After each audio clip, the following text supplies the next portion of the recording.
اور سب سے زیادہ دکھی، سب سے زیادہ ڈپریشن کے شکار، سب سے زیادہ اسٹریس میں اگر آپ کو دنیا میں کسی علاقے کے لوگ نظر آئیں گے تو وہ تھے، تو پہلی چیز کیا کرنا، سمجھ گئے نا؟ خوش رہنا ہے تو معاف کرنے کی عادت اپناؤ، خوش رہنا ہے تو معاف کرنے کی عادت اپناؤ، انشاءاللہ العظیم ہمیشہ خوش رہو گے انشاءاللہ۔ یہ پہلی چیز۔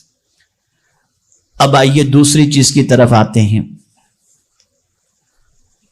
بھول جانے کی عادت اپناؤ۔ خوش رہنا ہے تو بولیے بھول جانے کی عادت، فرگیٹنیس، بھول جانے کی عادت۔ لے کے مت بیٹھو، تو نے یہ کہا تھا، تو نے ایسا کہا تھا، صدیوں تک جنگ نہ چلاؤ، بچوں تک یہ باتیں منتقل نہ کرو کہ اس نے ایسا کہا تھا، اس کی ماں نے ایسا کہا تھا، اس کے باپ نے ایسا کہا تھا، فلاں کس نے ایسا کہا تھا۔ نہیں، بھول جانے کی عادت۔ اور جو شخص بھولتا نہیں، یاد رکھتا ہے ایسی چیزوں کو جو اختلاف والی ہیں، وہ غم میں ہمیشہ گرفتار رہتا ہے، وہ ہمیشہ غم میں گرفتار رہتا ہے۔ اور بھول جانے سے غم ہلکا ہو جاتا ہے۔ میں دلیل دوں گا، انشاءاللہ سمجھ میں بات آ جائے گی۔ بھول جانے سے کیا ہلکا ہو جاتا ہے؟ بولیے، غم ہلکا ہو جاتا ہے۔ آپ کو ایگزامپل دیتا ہوں، قبرستان یہاں شاید ہو سکتا ہے قریب ہو، کہیں ہے نا؟ جب کسی کا انتقال ہوتا ہے تو دفن کرنے کے لیے جب لوگ جاتے ہیں، اگر باپ کا انتقال ہوا ہے تو بیٹا دھاڑے مار مار کے روتا ہے۔ اس وقت اپنے کو لگتا ہے کہ اس کی زندگی کیسے گزرے گی اپنے باپ کی جدائی میں، یہ غم ہوتا ہے اس کے پاس۔ اس غم کی وجہ سے ہم کو یہ محسوس ہوتا ہے کہ اب تو کبھی اس کو خوشی ہوگی نہیں، کبھی مسکرائے گا ہی نہیں لگتا ہے۔ لیکن ہم اسی بچے کو 1 سال بعد دیکھتے ہیں تو کھیلتا بھی نظر آتا ہے، کھاتا بھی نظر آتا ہے، پیتا بھی نظر آتا ہے، اس لیے کہ اس غم کو وہ بھول گیا، اس غم کو وہ بھول گیا، تو اس غم کو بھول جانے کی وجہ سے اسے خوشی نصیب ہو گئی۔ تو اس چیز کو یاد رکھیں، بھول جانے کی عادت رکھو، کڑواہٹ کو بھول جاؤ، آپسی اختلاف کو بھول جاؤ۔ اب آئیے تیسری چیز، اور یہ بہت اہم ہے،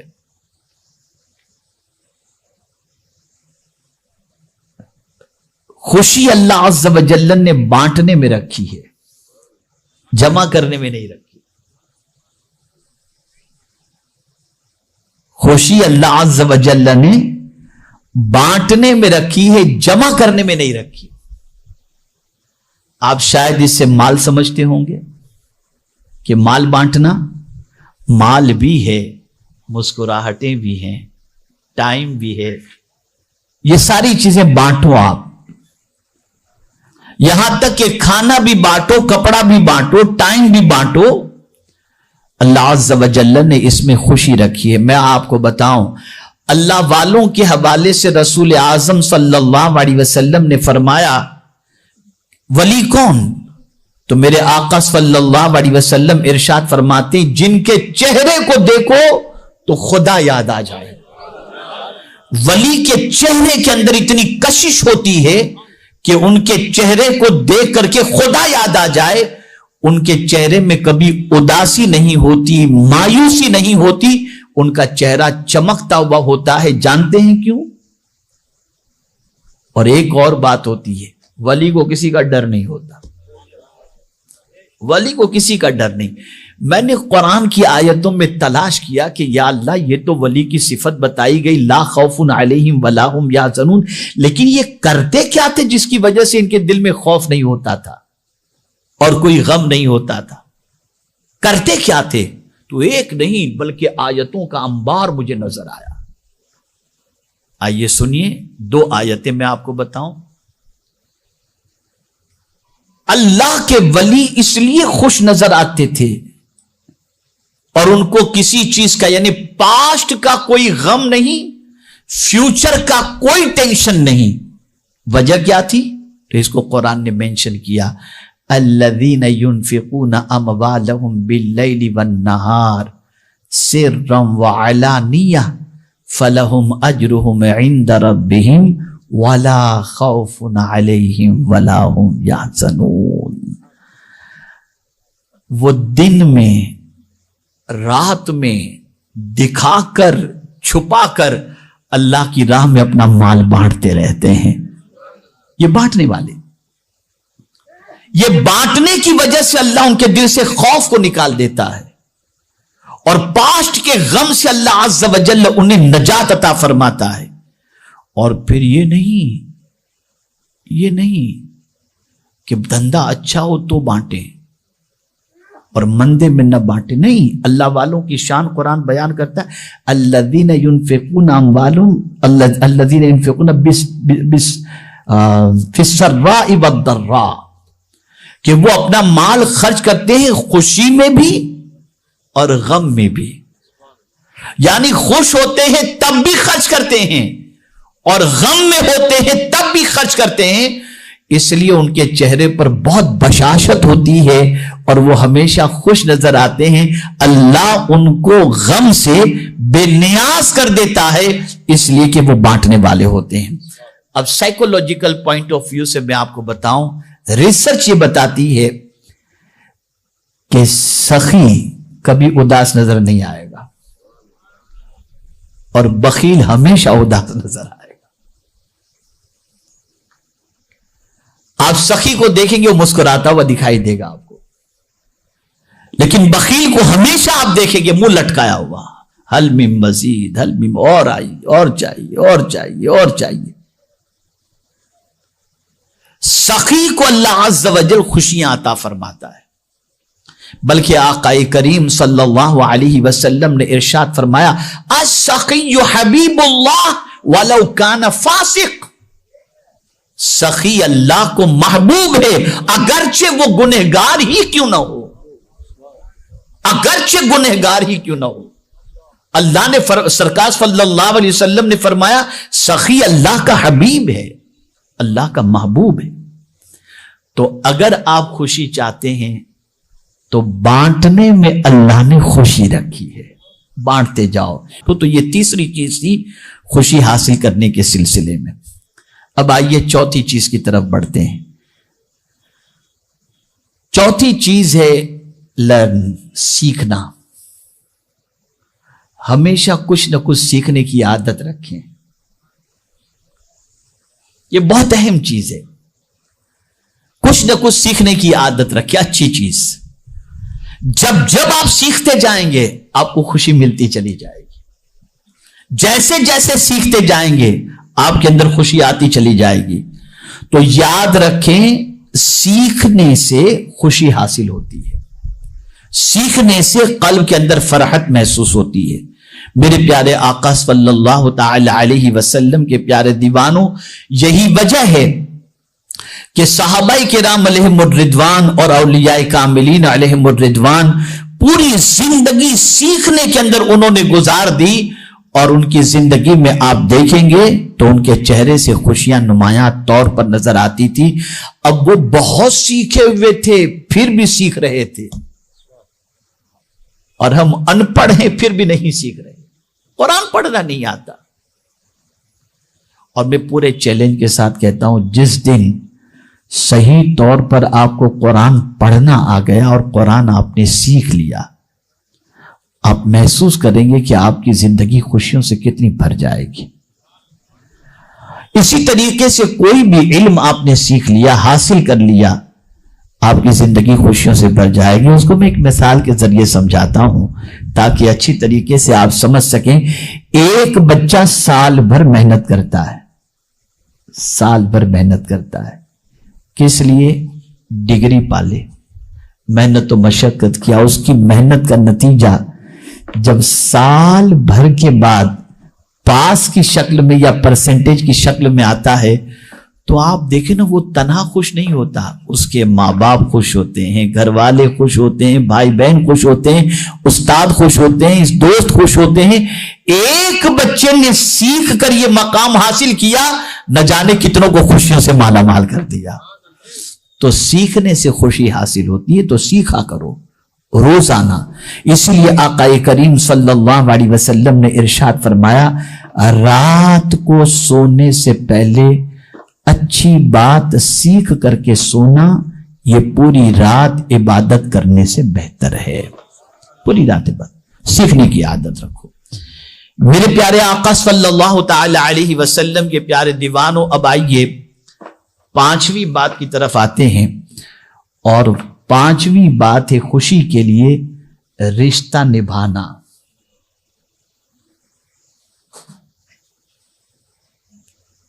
آپ جانتے ہیں مغربی دنیا میں سب کچھ ہے، رشتہ نبھانا نہیں، اور سب سے زیادہ دکھی،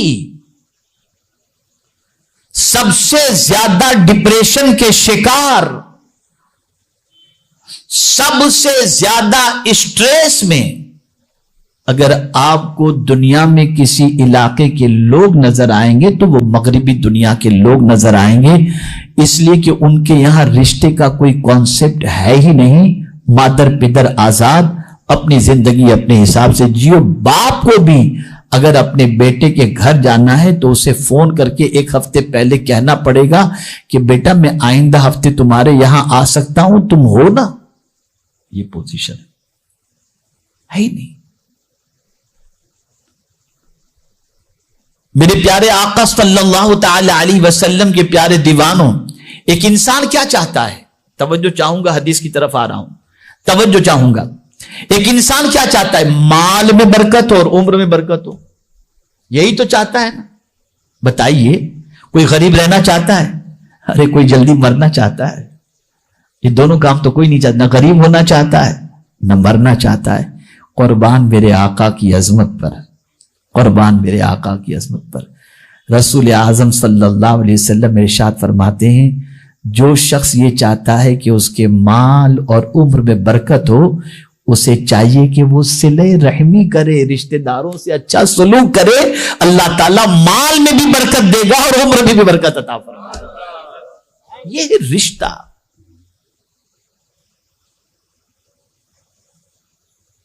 رشتے کو نبھاؤ، رشتے کو توڑو نہیں، بلکہ حضور صلی اللہ علیہ وسلم فرماتے ہیں کہ رشتے توڑنے والے کی دعا اللہ قبول نہیں کرتا، نہیں کرتا۔ رشتے کو نبھاؤ۔ آپ دیکھتے ہوں گے، ایک یہاں بڑی چپتی ہوئی بات میں عرض کر دوں، میں اپنی سوسائٹی میں چونکہ اس کو دیکھتا ہوں اور سیکھنے کی عادت ہے تو سیکھتا رہتا ہوں۔ ہمارا حال یہ ہے کہ اپنے بنائے ہوئے رشتے تو نبھاتے ہیں، قدرت کے بنائے ہوئے رشتے نہیں نبھاتے۔ اپنے بنائے ہوئے رشتے تو نبھاتے ہیں، قدرت کے بنائے ہوئے رشتے نہیں نبھاتے ہیں۔ دوست ہم نے بنایا، ارے اس کے لیے جان دے دیں گے، لیکن بھائی کے ساتھ رشتہ تو تیرا اللہ نے بنایا، اس کے لیے بھی تو کچھ دے، لیکن نہیں۔ اپنے بنائے ہوئے رشتے کے لیے ہر ممکن کوشش کی جاتی ہے، لیکن قدرت کے بنائے ہوئے رشتے کا پاس نہیں رکھا جاتا، لحاظ نہیں رکھا جاتا۔ رشتے کو نبھاؤ، جہاں تک ممکن ہو رشتے کو مضبوط کرو، رشتہ ٹوٹنے نہ پائے۔ رشتے کو اس طریقے سے نبھانے کی کوشش کرو کہ میرے پیارے آقا صلی اللہ تعالی علیہ وسلم کے پیارے دیوانوں، رسول رحمت صلی اللہ علیہ وسلم کے ارشاد مبارک کہ جو ہے عمر میں برکت اور مال میں برکت کے حوالے سے، جو رشتے نبھانے کے حوالے سے سرکار نے فرمایا، صلہ رحمی کے حوالے سے فرمایا، اس کے فائدے سے مالا مال ہو سکے۔ رشتوں کو نبھاؤ۔ آپ دیکھیں نا، ہمارے یہاں بڑی عجیب سچویشن ہے، بڑی عجیب سچویشن۔ خاندان کے اندر ٹوٹ پھوٹ، بکھرے عجیب سی کیفیت ہے، عجیب کیفیت ہے۔ ایک بھائی مالدار ہے، ایک بھائی کے بچی کی شادی اچھی جگہ پر ہو گئی تو دوسرا بھائی کڑ رہا ہے، اندر سے جل رہا ہے، اور پھر اس کے بعد جادو ٹونے، یہ وہ سب سفلی علم سب کچھ کہ یار اس کو نقصان پہنچے، یہ کیسے خوش ہے، میں کیسے پریشان۔ یہ سب نہیں ہونا چاہیے۔ اور اسی طریقے سے اللہ نے کسی بھائی کو مالدار بنا دیا تو وہ اس چیز کا خیال رکھے کہ بھائی تو میرا ہے نا، اس کا خیال رکھے۔ اللہ اکبر، میں پوری ذمہ داری کے ساتھ کہتا ہوں، پوری ذمہ داری کے ساتھ، جو شخص رشتہ داروں کے ساتھ اچھا سلوک کرے گا اور رشتہ نبھائے گا وہ کبھی فاقے میں آ ہی نہیں سکتا ہے، کبھی نہیں آ سکتا۔ اور یہاں ایک بہت اہم حدیث آپ کی سماعتوں کے حوالے کر دوں، 2 کاموں کی سزا، بلکہ 2 گناہوں کی سزا اللہ عز و جل مرنے سے پہلے دے دیتا ہے۔ 2 گناہوں کی سزا اللہ رب العزت جل جلالہ مرنے سے پہلے دے دیتا ہے۔ ان میں سے ایک گناہ ظلم ہے اور دوسرا گناہ رشتہ توڑنا ہے۔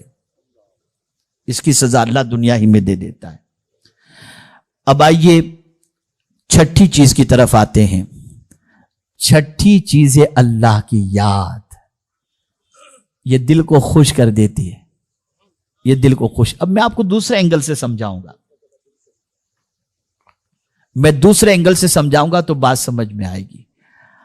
آپ جس سے محبت کرتے ہیں، اکیلے میں بیٹھے ہوں، اس کی یاد آئے گی تو خوشی ہوگی کہ غم ہوگا؟ بولیے۔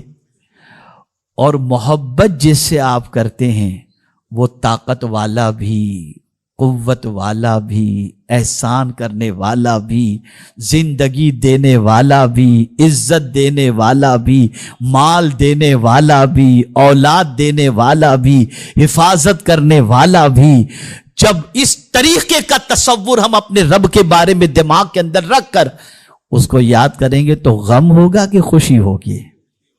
اس طرح بھی یاد کرو نا اللہ کو، اس طرح بھی یاد کرو۔ ایک ہے اللہ اللہ کی تسبیح کرتے ہوئے اللہ کو یاد کرنا، ایک ہوتا ہے ہمارا رب، سبحان اللہ، عیبوں کو چھپانے والا، رزق عطا کرنے والا، زندگی دینے والا، اولاد دینے والا، کہیں سے بھی پکارو سننے والا، بے قراری میں مدد کرنے والا، بیماری میں شفا دینے والا، بھوکے ہوں تو کھانا کھلانے والا، پیاسے ہوں تو پانی پلانے والا۔ جب اس انداز سے اپنے رب کو یاد کرو گے تو خوشی ہوگی کہ غم ہوگا؟ خوشی ہوگی نا۔ تو اللہ کی یاد، یہ چھٹی چیز ہوئی۔ اور آئیے اب آخری چیز کی طرف میں آ جاتا ہوں۔ یہ ساری چیزیں تفصیل چاہتی ہیں، لیکن میں ان تفصیل کی طرف شاید میرے اعتبار سے وقت اجازت نہیں دیتا کہ میں تفصیل کی طرف جا سکوں، لیکن اب آخری بات کی طرف آتا ہوں۔ اور آخری بات ہے پاکیزگی۔ پاکیزگی انسان کو خوش کر دیتی ہے، اور اگر آپ کی سمجھ میں بات نہیں آتی تو شادی میں بن سنور کے کیوں جاتے ہو بھائی؟ کیوں جاتے ہو بن سنور کر؟ اچھے کپڑے، پرفیوم، بال، ساری چیزیں ایک دم ٹپ ٹاپ ہو کر کے، اور پھر پوچھ بھی لیتے ہو کیسا لگتا ہوں۔ تو پاکیزگی، قربان جائیے میرے آقا صلی اللہ علیہ وسلم کی عظمت پر کہ پاکیزگی کی وجہ سے ہم خوش رہیں۔